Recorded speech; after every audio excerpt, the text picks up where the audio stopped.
Então, gente, hoje, segunda-feira, pecado de Acã, Josué 7. Ontem nós paramos no momento em que Deus revela que tinha algo errado, que tinha alguém ali que estava em pecado, e por causa do pecado dessa pessoa, todo o restante, toda a congregação de Israel não ia ter sucesso nas batalhas, mostrando que toda a igreja é um corpo e que se um está em comunhão, se alguém está buscando a Deus, vai incentivar os outros a fazerem também. Mas se um está em pecado, por mais que os outros façam o trabalho, não será bem sucedido.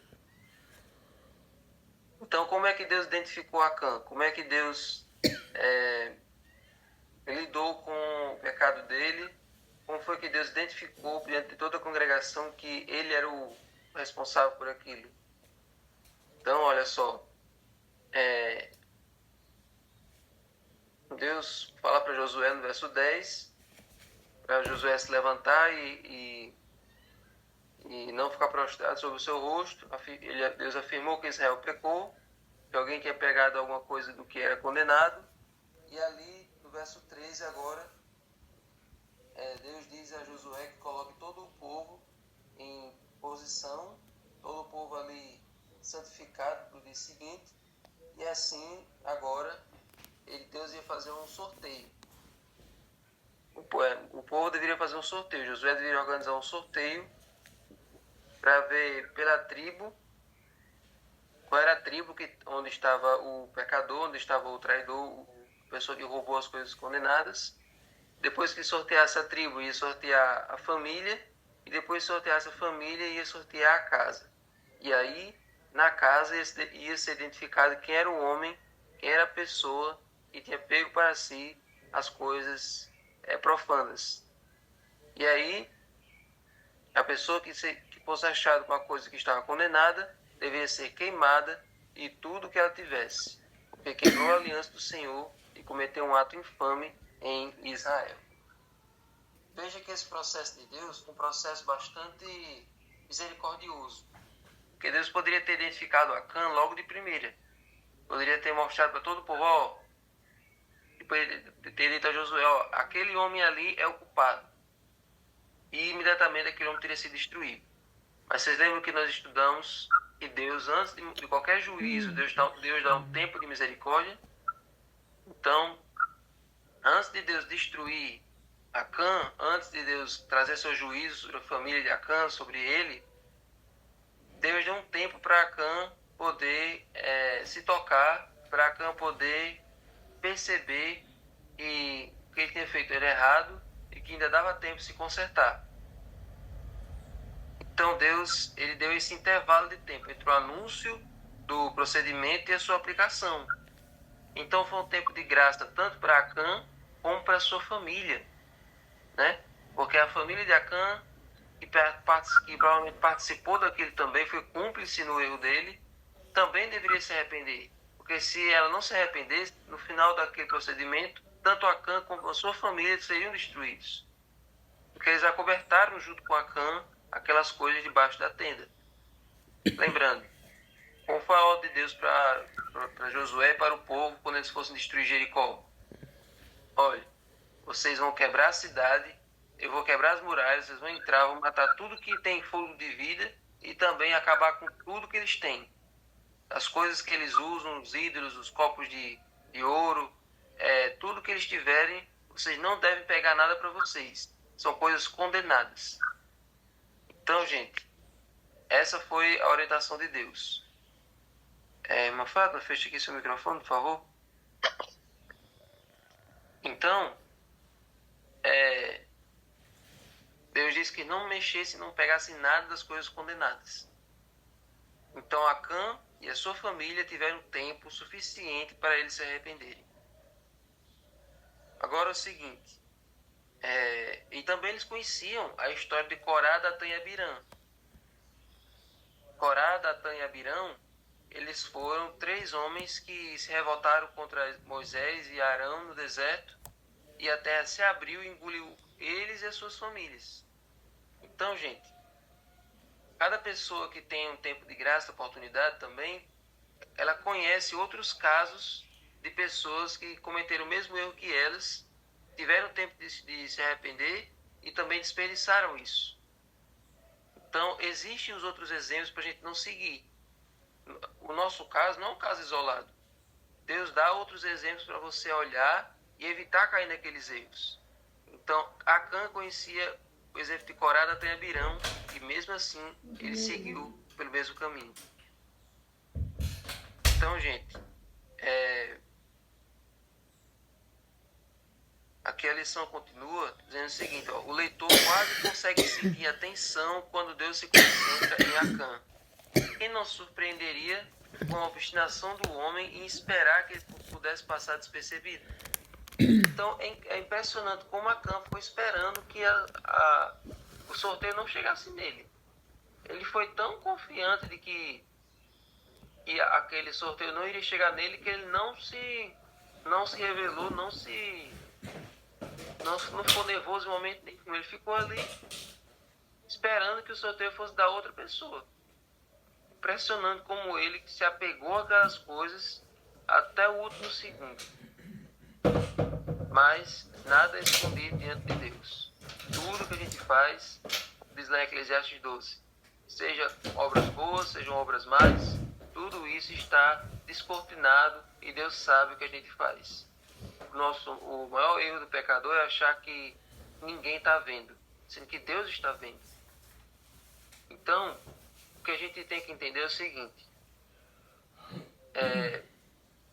tem pessoas que têm esse pensamento de que os outros não estão vendo, que as outras pessoas não estão enxergando, e eles consideram que Deus está olhando por nós, Deus está enxergando tudo que a gente faz. Então, nossa maior preocupação não é se as outras pessoas vão descobrir, é como é que está a nossa vida diante de Deus. Como é que está a sua vida, as suas atitudes diante de um Deus que enxerga você. O que eu estou fazendo agrada a Deus? Desonra o nome de Deus? É o mesmo pensamento de José do Egito. José estava lá na casa, sozinho com a mulher de Potifar. Não tinha mais nenhum outro servo ali. Não tinha nem o próprio Potifar ali. Um ambiente propício para ele cometer ali, ficar com a esposa do seu patrão sossegado. Porque não tinha ninguém para olhar, não tinha ninguém para ver. Mas, foi o que ele disse para a mulher de Potifar. Como eu poderia pecar contra o meu Deus? Ele sabia que o seu pecado, em primeira instância, iria desagradar, iria ser contra o seu Deus que o enxergava. Então, nossa maior preocupação não é se os outros vão ver, se os outros vão descobrir. É se o que eu estou fazendo desagrada o nome de Deus. Agora, para a gente encerrar aqui, perceba a maneira como Josué abordou Acã depois do sorteio. A família, olha, como foi o processo aqui. Quando eles sortearam entre as 12 tribos, caiu a tribo de Judá. Quando caiu a tribo de Judá, eles sortearam as famílias. E a família que caiu foi dos Zeraítas. Aí quando sorteou a família dos Zeraítas, caiu na casa de um homem chamado Zabdi. E quando foram sortear a casa de Zabdi, chegaram no nome de Acã. Sua família, né? E aí como foi que Josué abordou Acã? Ao verso 19. Meu filho, dê glória ao Senhor, Deus de Israel, e renda louvores a Ele. E conte-me agora o que foi que você fez, não me esconda nada. Veja a maneira paternal como Josué se dirigiu a Acã. De um jeito assim, bem amoroso, bem afável, bem delicado, bem assim, com a pena. Meu filho, por que você foi fazer isso? Por que você foi guardar as coisas que não era para você guardar? Por causa de você, a gente perdeu uma batalha. Perdemos homens. O povo todinho voltou fracassado, derrotado dessa investida. Agora eles vão ficar mais desmotivados ainda para continuar. Por que você foi fazer isso? Me diga. E aí Josué, e também é um tipo de Cristo, né? Josué revelou ali a sensibilidade e a bondade de Jesus. Existe muita coisa a aprender com a maneira como Jesus lidava com as pessoas. Jesus, mesmo quando ele apontava o erro dos fariseus, mesmo quando Jesus desmascarava a maneira como os fariseus agiam, Jesus nunca falou de maneira raivosa, nunca falou de maneira agressiva, descontrolado, espumando de raiva. Jesus nunca teve raiva na vida. Deus não tem raiva. O que Deus tem é ira, que é uma indignação contra o pecado. Então Jesus ele ficava indignado contra o pecado, mas ele não falava de maneira raivosa, de maneira pavio curto. Como é a maneira como Jesus falava e que deve ser a maneira que nós devemos falar. Olha só, Jesus nunca foi rude, nunca proferiu desnecessariamente uma palavra severa. Ele nunca ficou estressado, nunca deu um chilique. Jesus nunca deu chilique. E jamais provocou sem motivo uma dor a uma pessoa frágil. Denunciava sem temor a hipocrisia, a incredulidade e a iniquidade, mas tinha lágrimas na voz quando fazia suas esmagadoras repreensões. Essa para mim é uma das expressões que mais me tocam, das melhores frases, das melhores definições sobre quem é Jesus que eu já vi na minha vida e que tenho desejado a todas as nações.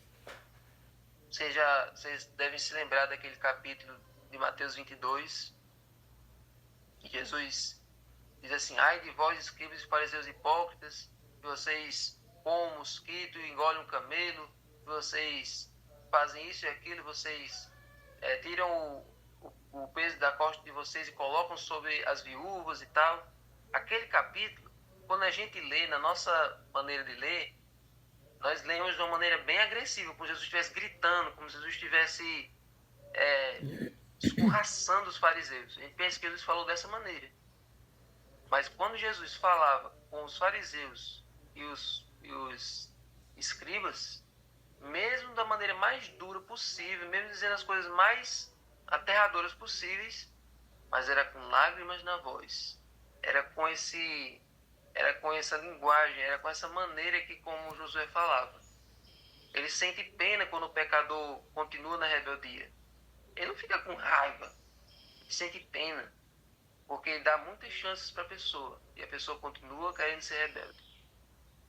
Então, irmãos, vamos aprender com a maneira como Josué e como Jesus falava. Eu vejo que tem pessoas que nos sermões falam de uma maneira totalmente fora de si. No dia a dia conversam de maneira normal, de maneira tranquila, de maneira razoável. Mas às vezes nos sermões a pessoa coloca uma agressividade, coloca uma animosidade, uma maneira ferina de falar, que não combina com a maneira de Jesus. Combina com a maneira como os pastores de outras igrejas falam por aí. De uma maneira agressiva, de uma maneira enérgica, de uma maneira raivosa, que não era a maneira como Jesus falava. Então, gente, podemos falar de maneira veemente, podemos falar de maneira contundente, de maneira séria, falar de maneira dura, como se diz, mas não de maneira agressiva. Não de forma que os outros fiquem chateados com aquilo. Podemos aprender com a maneira como Jesus fala. Podemos aprender com a maneira como Josué falou. Então, gente, para a gente encerrar agora, voltando para Acã, com uma percepção de que Deus sabe tudo que você faz, até mesmo as suas coisas ocultas, influencia a sua maneira de viver. Como isso deve impactar a sua vida? Lembre que tem um Deus que olha por você todos os dias. Ele sabe o que você passa, ele sabe o que você experimenta, ele sabe o que você pensa, ele sabe o que você diz, ele sabe o que você pensa em dizer, ele sabe para onde você olha. Diferente de Satanás, Deus sabe tudo sobre você. Ele conhece você melhor do que você mesmo. Então, entenda que cada atitude sua glorifica ou desonra o nome de Deus. Você é filho dele. Você é uma joia rara nas mãos dele. Então, haja dessa maneira. Que a sua vida, que as suas palavras, que as suas atitudes sejam em completa obediência à vontade de Deus e que glorifiquem o nome dele onde quer que você vá. Amém? Senhor Deus, obrigado, Senhor, por essa lição, por essa meditação que nós vimos hoje sobre o pecado de Acã, e que nós possamos, Senhor, entender que tudo que nós fazemos está diante de Ti. Nós andamos na Tua presença todos os dias. Nós agimos diante dos Teus olhos. existia uma música, assim, uma musiquinha, que reflete exatamente como o Senhor nos enxerga. Cuidado, olhinho com o que vê, cuidado, mãozinha com o que pega. O Senhor está no céu e está olhando para você. Cuidado, mãozinha no que pega. Então essa musiquinha reflete que o Senhor está nos observando. O Senhor pega um relatório nosso com os anjos todos os dias das nossas atitudes. Nos ajuda, Senhor, a fazer um exame de consciência, fazer um exame na nossa vida, renunciar ao pecado, renunciar às coisas profanadas, jogar fora as coisas condenadas, as coisas que nos afastam de Ti, para que assim o Senhor possa nos dar vitória, para que assim o Senhor possa ir à nossa frente lutando por nós. Fica conosco, abençoa agora o estudo do livro, em nome de Jesus. Amém. Amém.